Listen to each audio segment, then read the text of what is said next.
તારીખ 8 નવેમ્બરના રોજ ગુજરાતની એન્ટી ટેરરિસ્ટ સ્ક્વોડે 3 રાષ્ટ્ર વિરોધી તત્વોને અટક કર્યા હતા અને એના પાસેથી આર્મ્સ અને એમ્યુનિશન કબજે કર્યા હતા. બીજા દિવસે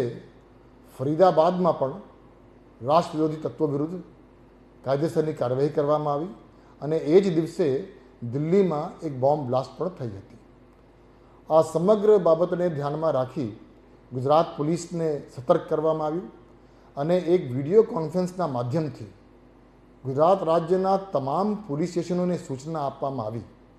કે છેલ્લા 30 વર્ષમાં ગુજરાતના વિવિધ પોલીસ સ્ટેશનોમાં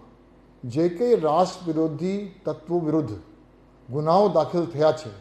એવા તમામ લોકોની ચેકિંગ તાત્કાલિક ચાલુ કરવામાં આવે અને એ પ્રક્રિયા સ્થાનિક પોલીસ સ્ટેશન તરફથી કરવામાં આવી રહી છે. આજે દરેક પોલીસ સ્ટેશનને ફરીથી તાકીદ કરવામાં આવી છે અને સખ્ત સૂચના આપવામાં આવી છે કે આ જે સંપૂર્ણ કામગીરી છે ચેકિંગની, વેરિફિકેશનની,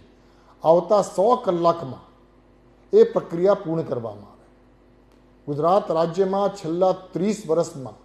જે કોઈ આતંકી અથવા જે કોઈ રાષ્ટ્ર વિરોધી તત્વ વિરુદ્ધમાં ગુનાઓ દાખલ થયા છે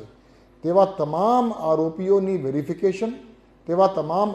વેરિફિકેશન થયા પછી ડોઝિયર તૈયાર કરવા માટે આવતા 100 કલાકમાં આ કામગીરી પૂર્ણ કરવા દરેક પોલીસ સ્ટેશનોને સૂચના આપવામાં આવી છે.